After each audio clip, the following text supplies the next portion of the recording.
శ్రీమాత్రే నమః. శ్రీరామ జయ రామ జయ జయ రామ, శ్రీరామ జయ రామ జయ జయ రామ, శ్రీరామ జయ రామ జయ జయ రామ. శ్రీ రామచంద్రమూర్తయే నమో నమః. నమస్తే అండి, welcome back to our channel. అందరూ ఎలా ఉన్నారు? నేనైతే చాలా బాగున్నాను. మీరందరూ కూడా చాలా చాలా బాగుండాలని, ఆయురారోగ్య ఐశ్వర్యాలతో సుఖ సంతోషాలతో ఉండాలని మనస్ఫూర్తిగా భగవంతుడిని ప్రార్థిస్తున్నానండి. ఈరోజు వీడియోలో శ్రీ రామదేవుని కథావ్రతం 5 గురువారాలు 5 ఆదివారాలు చేసుకోవాలి కదండి. నేను మొదట్లో 5 గురువారాలు చేసుకుందామని అనుకున్నాను. 5వ గురువారం పూజ చేసుకునేటప్పుడు నాకు ఆదివారాలు కూడా చేసుకోవాలని అనిపించింది. అందుకని 5వ గురువారం రోజే సంకల్పం చేసుకొని 5 ఆదివారాలు చేసుకుంటానని సంకల్పం చేసుకున్నాను. సో మొదటి వారం చేసుకున్నాను, ఇది రెండో వారం పూజ అనమాట. చాలా చాలా బాగా చేసుకున్నానండి. అసలు ప్రతి ఒక్కరి ఇంట్లో కూడా రామదేవుడి పట్టాభిషేకం ఫోటో అనేది ఉంటుంది కదండి. మనం ఎప్పుడైనా శ్రీరామనవమి అప్పుడు అలాంటప్పుడు పూజ చేసుకుంటూ ఉంటాము. మిగతా రోజుల్లో మామూలుగా మిగతా దేవుళ్ళందరికీ పూజ చేసుకుంటాము. కాకపోతే ప్రతిరోజు పూజించాల్సిన స్వామి రామచంద్ర ప్రభు అనమాట. ప్రతినిత్యం మనం ఎలా బ్రతకాలి, మనం ఎలా ఉండాలి, మనము ఎవరితో ఎలా ప్రవర్తించాలి, అసలు మాట ఇస్తే ఎలా నిలబడాలి అని ప్రతి ఒక్క విషయం, అసలు ఏకపత్ని వ్రతుడు, ఇంకా అన్నదమ్ములతో ఎంత సఖ్యతగా ఎలా ఉండాలి వాళ్ళందరితో, ఇంకా ప్రజల్ని ఎలా పరిపాలించాలి, వాళ్ళకి అవసరాలని ఎలా తీర్చాలి అని ప్రతి ఒక్క విషయంలోనూ రామచంద్ర ప్రభువునే మనం ఆదర్శంగా తీసుకుంటూ ఉంటాము.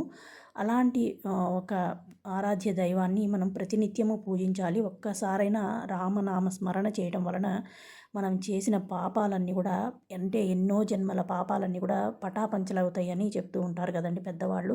అసలు విష్ణు సహస్రనామం అనేది చదువుకుంటే చాలా చాలా మంచిదని చెప్తారు. అసలు అందులో అంత మొత్తం చదవలేని వాళ్ళు శ్రీరామ రామ రామేతి రమే రామే మనోరమే సహస్రనామ తత్తుల్యం శ్రీరామనామవరాన్ని అనే ఈ ఒక్క శ్లోకాన్నైనా చెప్పుకున్న విష్ణు సహస్రనామం చదివిన మొత్తం ఫలితం వస్తుందని కూడా చెప్తారు కదండి. సో ప్రతి నిమిషము మనము ఆ స్మరణ అనేది చేసుకుంటూ ఉంటే కూడా మనకి ఎలాంటి ఇబ్బందులు కష్టాలు ఉన్నా కూడా తొలగిపోతాయి అన్నమాట. నేను ప్రతిరోజు కూడా, అంటే నాకు చదవడం రాదు, ప్రతిరోజు నేను శ్రీరామ రామ రామేతి అనే ఈ శ్లోకాన్ని చదువుకుంటూ ఉంటాను. కుదిరినప్పుడల్లా శ్రీమాత్రే నమః అనుకుంటూ, ఎలా ఓం నమః శివాయ అంటే శివాయ నమః అనుకుంటాను. ఇంకా వెంకటేశ్వర స్వామిని అయితే ప్రతినిత్యము తలుచుకుంటాను. అలాగే అనమాట. ఇప్పుడు ఈ మధ్య రామదేవుని కథా వ్రతం స్టార్ట్ చేసినప్పటి నుండి నాకు గురువారం వచ్చిందంటే ముందుగా గురు దక్షిణామూర్తి జ్ఞాపకానికి వస్తారు. తర్వాత సరస్వతి అమ్మవారు, వీళ్ళందరూ గురువులందరూ కూడా గుర్తుకొస్తారు. ఇంకా తర్వాత నాకు ఈ మధ్య ఎప్పుడైతే నేను రామచంద్రమూర్తి కథా వ్రతం అనేది స్టార్ట్ చేశానో అప్పటి నుండి రాముడు కూడా నాకు ఇంకా ప్రతినిత్యము మైండ్లో ఉంటూ ఉన్నారనమాట. ఏదైనా కానీ రామదేవుని కథ వ్రతం అనేది స్టార్ట్ చేసినప్పటి నుండి నాకు ఆ కథ అనేది ప్రతి సెకండు గుర్తొస్తూ ఉంటుందన్నమాట మైండ్లో. నాకు చాలా బాగా అనిపిస్తుంది. కొంచెం మనసు కూడా ప్రశాంతంగా అనిపిస్తుంది. అంటే మామూలుగా ఆదివారం అనేసరికి కొంచెము చిన్నగా ఏదో పూజ చేసేసుకొని మిగతా పనులన్నీ చేసుకుంటూ ఉంటాం కదా. అలా కాకుండా ఇప్పుడు ఒక పొద్దున్నే లేవాలి. సండే అనేసరికి ఎక్కువసేపు నిద్రపోతూ ఉంటాము. అంటే మరీ నేను లేట్గా కూడా ఏం లేవను, 6:30 అలా లేస్తాను, 7 మ్యాక్సిమం అనమాట. కాకపోతే ఇప్పుడు ఈ పూజ చేసుకోవాలనేసరికి కొంచెం 5:15 అలా కొంచెం ముందే లేచి మెలుకుతూ ఉంటున్నాను. ఒక 5:30 అలా లేచి పని అది స్టార్ట్ చేసుకుంటానన్నమాట. ఇంతకుముందు కొంచెం సేపు పడుకునేదాన్ని. కాకపోతే ఇప్పుడు కొంచెం, అంటే తొందరగా లేచి పని చేసుకోవాలి అన్న ఒక ఆలోచన అయితే వచ్చింది. ఇంకా ఎప్పుడైనా కానీ లేవంగానే వెంటనే పనులన్నీ చేసేసుకుంటాను. కాకపోతే ఒక డిసిప్లిన్ లాంటిది ఏర్పడిందనమాట నాకు. చాలా బాగా అనిపిస్తుంది. అసలు పూజలు అవన్నీ మనం అనుకుంటాం కానీ కొన్ని మనకి, అంటే మరీ బ్రహ్మముహూర్తంలో లేచి చేసే అంత ఇదైతే లేదండి. అంటే అనుకుంటున్నాను, అది కూడా సంకల్పం, దేవుడు దయ అనమాట. చేస్తే చాలా మంచి ఫలితాలు ఉంటాయి, బాగుంటుంది అని. అంటే ఫలితాలంటే ఏదో కోట్లు వచ్చేస్తాయనో అలా కాదు. మనం కోరిన కోరికలన్నీ నెరవేరిపోతాయో అనే ఒక ఇది కాదు. కాకపోతే మనకి ఏదైనా కానీ మనకి రాసిపెట్టి ఉంటే ఖచ్చితంగా జరుగుతుంది. కాకపోతే అనిపిస్తుంది ఎప్పుడైనా కార్తీక మాసంలో కాకుండా ప్రతిరోజు కూడా కొంచెం పొద్దున్నే చేసేసుకుంటే మనకు కూడా వేరే పనులు చేసుకోవడానికి కొంచెం టైం ఉంటుంది కదా అన్నట్టుగా ఆలోచన అనమాట. సో ఇంకా ఆదివారం అయ్యేసరికి రామదేవుని కథ వ్రతం చేసుకోవాలి కదా, అందుకని అన్ని ఏర్పాట్లన్నీ కూడా చేసేసుకొని చక్కగా ఇల్లు అది శుభ్రం చేసుకొని ఇంటి ముందు చక్కగా ముగ్గు అది పెట్టేసుకొని ఇంకా స్నానం అది చేసుకొని వచ్చి పూజ గదిలో పూజకు కావాల్సిన ఏర్పాటు చేసుకున్నాను అనమాట. ఆదివారం అయ్యేసరికి కూడా కొంచెం సేపు కూడా రెస్ట్ తీసుకోకుండా ఇంట్లో ఒక పక్క అంటూనే ఉన్నా కానీ నేను ఇంకా పూజ చేసుకోవాలి కదా అన్న ఒక ఉద్దేశంతో పనులన్నీ చకచకా చేసేసుకొని పూజకి పెద్ద ప్రసాదం కూడా మనకి పెద్దగా ఏం పని ఉండదండి. ఆవు పాలు తెచ్చుకొని చక్కగా కొంచెం గోధుమ రవ్వలో పంచదార, ఆవు నెయ్యి, ఆవు పాలు కలిపి ముద్దలో ఒక 5 చేసుకొని పక్కన పెట్టుకోవడమే. ఇంకా వేరే ఏదైనా చేయాలంటే చేయొచ్చు. ఇంకా పానకం వడపప్పు ఎలాగో మనం పెట్టుకుంటాం కదా! విష్ణుమూర్తి అవతారం కాబట్టి పానకం వడపప్పు తప్పకుండా పెట్టుకుంటాము. ఇంకా పండ్లు ఏమైనా కూడా పెట్టుకోవచ్చు. ఇవన్నీ కూడా మొత్తం పూజకు కావాల్సిన ఏర్పాటంతా కూడా చేసుకొని చక్కగా ముందుగా గణపతి పూజ చేసుకొని తర్వాత అభిషేకాలు అవి చేసుకున్నాను.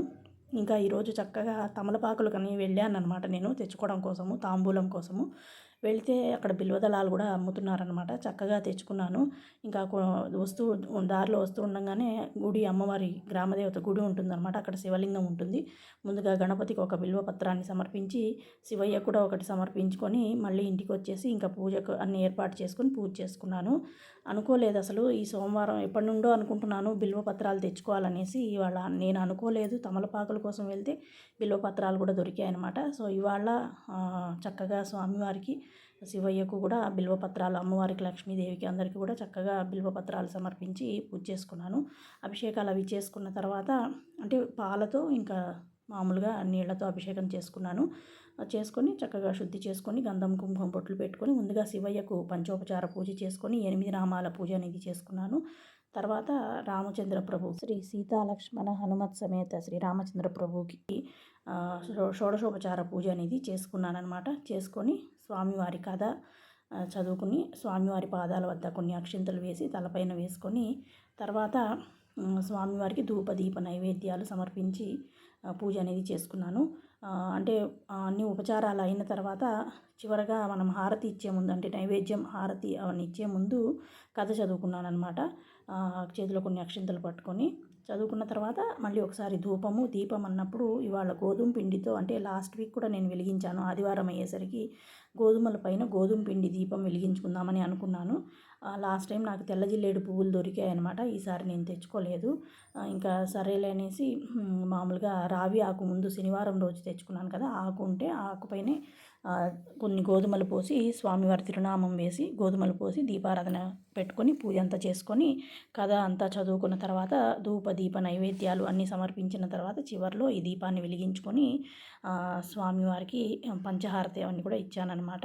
ఇలా నేను పూజ అనేది చేసుకున్నానండి. ఇంకా మా ఇంట్లో ఇవాళ ఒక గులాబీ పువ్వు కూడా పూసింది. వీడియో స్టార్టింగ్లో మీకు చూపించాను కదా, చక్కగా స్వామివారి కోసమే పూసింది అన్నట్టుగా పూసిందనమాట. అప్పుడప్పుడు కొన్ని కొన్ని సందర్భాల్లో పూస్తూ ఉంటాయి అన్నమాట.